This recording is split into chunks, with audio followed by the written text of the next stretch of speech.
Dans cette vidéo, on revient sur l'histoire du multipartisme et comment est-ce que la Côte d'Ivoire l'a reconnu dans son histoire. Tout commence concrètement dans les années 40. Pendant cette période coloniale, on a plusieurs partis politiques qui existent parce que le syndicalisme et les partis politiques sont admis après la conférence de Brazza.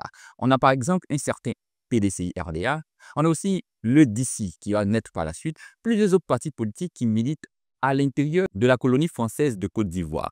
Mais à partir du 7 août 1960, lorsque le pays acquiert son indépendance, on aura une décision vraiment stratégique qui sera prise par M. Félix Houphouët-Boigny. L'objectif, selon lui, c'est d'éloigner les Ivoiriens de toute querelle politique. En ce sens, il éteint l'article 7 de la Constitution de 1960 et décide qu'il n'y aura pas d'autres partis politiques, si ce n'est le PDCI-RDA. À partir de cet instant, on parlera de parti unique, de monopartisme. C'est donc dans ce monopartisme que la Côte d'Ivoire va exister. On aura par exemple beaucoup de syndicats, de mouvements, à l'image de l'UGTCI, qui est l'Union Générale des Travailleurs de Côte d'Ivoire, qui est une sorte de syndicalisme qui dépend largement du PDCI-RDA. On aura également des mouvements, aussi bien estudiantins que professionnels, à l'image du MERSI, qui sont des démembrements du parti politique qu'est le PDCI-RDA. Donc, presque toutes les activités sociales, professionnelles, syndicales, vont revenir à la pensée principale, celle du PDCI-RDA. Le pays dans lequel on vit dès cet instant est un pays où toutes les volontés et pensées convergent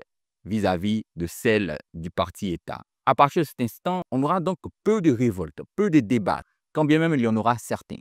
Mais le pays est en plein développement jusqu'en fin des années 70, où la première crise économique mondiale commence à se faire ressentir sur l'économie ivoirienne, où il y a par exemple des mesures qui sont proposées par les institutions de Bretton Woods, FMI et Banque mondiale. Et face à ces solutions, l'État ivoirien désireux de les mettre en place va rapidement passer à l'action. On aura donc des actions drastiques qui vont influencer la vie et le comportement des citoyens. Par exemple, il y a des travailleurs qui sont limogés, il y a le pouvoir d'achat des populations qui diminue, on a beaucoup d'événements qui vont dans le contresens et qui finissent par créer quelques grincements de dents au niveau de la population. C'est ainsi que dans les années 80, lorsque le programme d'ajustement structurel sera intensifié en Côte d'Ivoire, le plan d'ajustement structurel, c'est ce qui est proposé par les institutions de Bretton Woods pour pouvoir sortir la Côte d'Ivoire de la crise économique. Pendant qu'on met cela en pratique, on aura plus de grincements des dents et dans les années 80, il y aura ce qu'on appelle le FPI, un parti politique clandestin qui va avec d'autres partis politiques et d'autres leaders, dont le leader principal est M. Laurent Gbagbo, soutenu par des personnalités comme M. Zadi Zarou, M. Francis Vaudier, vont commencer à s'exprimer petit à petit à leur échelle. C'est le FPI qui sera le plus en vue. Lui, il va distribuer des tracts, éduquer les Ivoiriens relativement au multipartisme, éduquer les Ivoiriens relativement à la démocratie, commencer à mettre dans la tête et l'esprit des Ivoiriens la liberté de s'exprimer, la liberté de vivre, tout ce qui a trait à la démocratie pure, au multipartisme.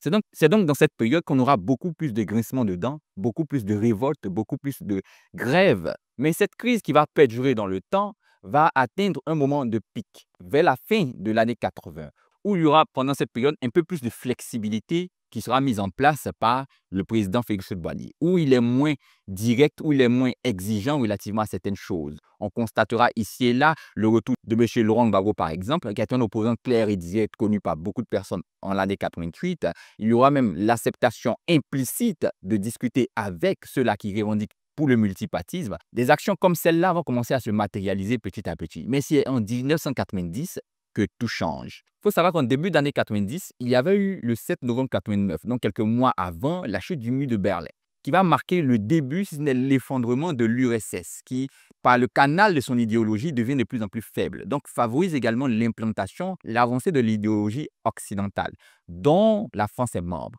En ce sens-là, les pays tels que la France vont commencer à discuter avec leur ex-colonie où ils ont encore leur même mise. Il y aura finalement quelques discussions relativement à l'acceptation du multipartisme, l'ouverture démocratique qui sera sur la table. Pendant cette période de négociations et de discussions, il y aura également au niveau interne en Côte d'Ivoire plus de revendications qui seront faites, plus de sorties qui seront faites par les étudiants, par les leaders de partis politiques, leaders d'opinion, par beaucoup de personnalités, même des fonctionnaires qui vont commencer à s'exprimer petit à petit. Regardant aussi bien le bouillonnement interne et le changement international, qu'il y aura des propositions cachées qui seront faites entre acteurs politiques, à l'image de M. François Mitterrand, président de France à cette période-là, qui discute avec les chefs d'État et leur propose de passer à une autre étape, l'acceptation du multipartisme. C'est donc face à ces réalités crise économique, bouillonnement interne au niveau national et changement paradigmatique au niveau international que M. Félix Houphouët-Boigny va donc décider d'accepter de passer le 30 avril 1990 au multipartisme. Le multipartisme désormais accepté en Côte d'Ivoire, il y aura 2 mois plus tard, le 20 juin 1990, l'organisation de ce qu'on va appeler la conférence de Bâle, qui est une conférence de concrétisation de cette idée de passer au multipartisme, où le président français demande à tous les États qui parlent le français, qui étaient autrefois les colonies françaises, d'accepter le multipartisme, la démocratie. Sinon, ceux-là qui ne vont pas accepter de le faire ne vont plus voir le soutien de la France économiquement et à tous les niveaux. C'est en ce sens que tous les pays vont s'y mettre officiellement, concrètement. Mais le passage du monopartisme au multipartisme, qui a été le fait de certains événements conjoncturels et structurels qui n'étaient pas nécessairement de la volonté des acteurs politiques, aura des répercussions graves sur la suite de ces pays-là, où il y aura coup d'État,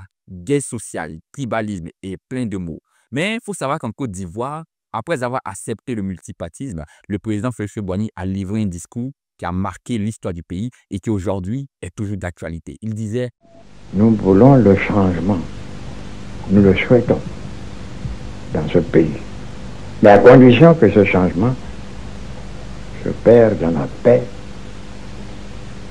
et dans l'ordre. Ce que nous cherchons dans ce pays, c'est la paix. La paix pour tous, pas pour un parti, pas pour un homme, pour tous les partis et pour tous les hommes. Si nous sommes honnêtes, si nous voulons servir la même cause, la cause de ce pays, pour relever les défis du sous-développement, le multiparti ne pourrait que nous servir. Et moi-même déjà, vous m'avez beaucoup servi. Mon parti s'était endormi pendant 30 ans sur le laurier de la victoire de 56 à 60. Grâce à vous, les gens se sont réveillés.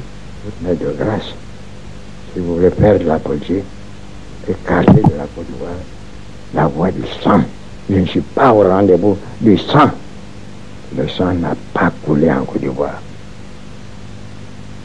Et le seul bien que je puisse vous laisser en partant du pouvoir, il faut savoir partir, c'est ce climat de paix.